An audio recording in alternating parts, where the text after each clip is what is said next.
Hello friends, welcome on કૃષિ ભંડોળ. Friends, આપણે આજની નવી એમસીક્યુ સિરીઝમાં થોડા એમસીક્યુને આપણે જોઈ લઈએ કે જેથી આપણને થોડું બેઝ આપણો વ્યવસ્થિત બને અને આપણને નવા એમસીક્યુનો ખ્યાલ આવે. તો આજના મેજોરિટી એમસીક્યુ મેં ગઈકાલનો જો આપણો પોર્શન હતો કે વનસ્પતિમાં પોષક તત્વો એના વિશેના જ લીધેલા છે, કેમ કે એના લીધે આપણું મેક્સિમમ આપણો પોઈન્ટ કવર થઈ જાય કે વધુમાં વધુ કયા ટાઈપના એમાંથી એમસીક્યુ નીકળી શકે છે, કેવા પ્રકારના એમસીક્યુ હોય છે એ આપણે જાણી શકીએ એટલા માટે. ઓકે, તો સૌપ્રથમ આપણે એમસીક્યુની શરૂઆત કરીએ. એના પહેલાં તમે આપણી ચેનલ કૃષિ ભંડોળને લાઇક, શેર અને સબસ્ક્રાઈબ કરી દો કે જેથી તમારે વધુ ઇન્ફોર્મેશન જોતી હોય આપણી ચેનલની અને ટેલિગ્રામ ગ્રુપમાં જોડાવવું હોય તો એની લિંક પણ ડિસ્ક્રિપ્શન બોક્સમાં આપેલી છે.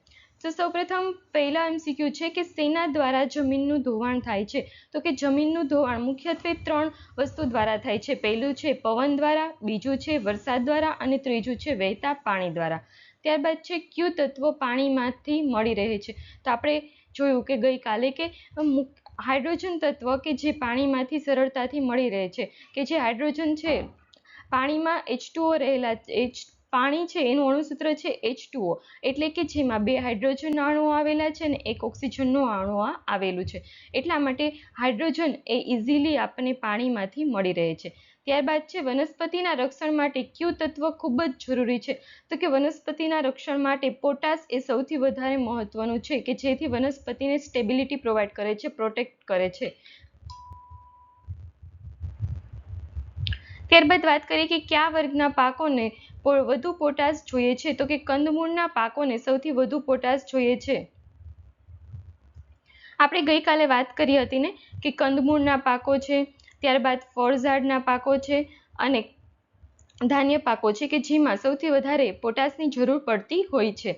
ત્યારબાદ છે કયું તત્વો વનસ્પતિના પાંદડામાં રહેલા લીલા કણ બનાવવામાં અગત્યનો ભાગ ભજવે છે? તો કે મેગ્નેશિયમ. મેગ્નેશિયમ છે એ જે વનસ્પતિમાં જે રહેલું છે હરિત કણ, જેને આપણે ઓળખીએ છીએ ક્લોરોફિલ તરીકે, એ બનાવવા માટે મેગ્નેશિયમ જરૂરી છે, કે જે પ્રકાશ સંશ્લેષણની ક્રિયામાં દ્વારા ખોરાક મેળવે છે વનસ્પતિ.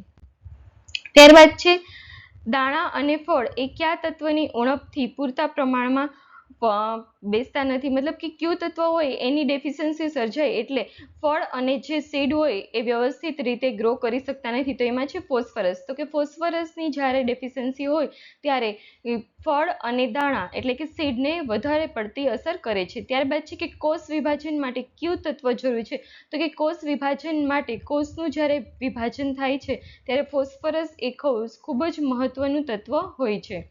ત્યારબાદ છે કે કયા તત્વની ખામીથી છોડ નબળો અને ફીકો દેખાય છે? તો કે નાઇટ્રોજન. નાઇટ્રોજનની જ્યારે જમીનમાં ડેફિશિયન્સી સર્જાય ત્યારે એ જે છોડ હોય છે એ નબળો પડી જાય છે તથા ફીકો દેખાય છે.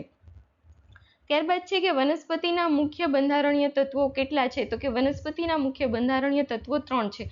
આપણે ગઈકાલના લેક્ચરમાં જે ચર્ચા કરીને કે હાઇડ્રોજન, ઓક્સિજન અને કાર્બન કે જે મુખ્ય બંધારણીય તત્વો છે.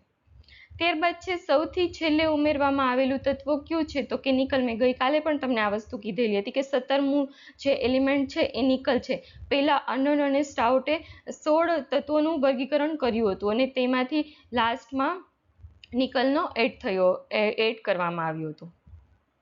ત્યારબાદ છે કે બીટના પાકમાં કયા તત્વની અછત સામે પ્રતિકારકતા દર્શાવે છે? એટલે કે બીટમાં જ્યારે ફોસ્ફરસની ખામી સર્જાતી હોય ત્યારે બીટના જે છોડ છે, જે પાક છે, એના ઉપર તમને સિમ્ટમ્સ દેખાશે, એટલે એ પ્રતિકારકતા દર્શાવે છે ફોસ્ફરસની ડેફિશિયન્સીના લીધે. ત્યારબાદ છે કે કયું તત્વ છોડમાં સ્થિર અવસ્થામાં રહેલું છે? તો કે મેગ્નેશિયમ. મેગ્નેશિયમ એક જ એવું તત્વ છે કે જે છોડમાં સ્થિર અવસ્થામાં આપણને જોવા મળે છે. ત્યારબાદ છે કે કેવા પ્રકારની જમીન હોય ત્યારે જમીનમાં બધા જ પોષક તત્વો હાજર હોય છે? તો કે આપણે ગઈકાલે પણ આ વસ્તુની વાત કરી હતી કે જ્યારે જમીનમાં ન્યુટ્રલ pH હોય ત્યારે બધા જ પોષક તત્વો હાજર હોય છે. ત્યારબાદ છે કે કયું તત્વ ધનાયન અને ઋણાયન સ્વરૂપે જોવા મળે છે? તો કે નાઇટ્રોજન. નાઇટ્રોજન તત્વ એવું છે કે જે ધનાયન અને ઋણાયન સ્વરૂપે જોવા મળે છે અને નાઇટ્રોજન એક જ એવું તત્વ છે, ટોટલ આપણા જે 17 જે પોષક તત્વો છે વનસ્પતિને જે જરૂરી હોય છે એમાં નાઇટ્રોજન જ એવું છે કે જે ધનાયન અને ઋણાયન બંને સ્વરૂપે એક જ તત્વ જોવા મળે છે. બાકીના બીજા જે તત્વો છે તો કેટલાક ઋણાયન સ્વરૂપે રહેલા હોય છે તો કેટલાક ધનાયન સ્વરૂપે રહેલા હોય છે, પરંતુ બંને સ્વરૂપે જોવા મળતું નથી.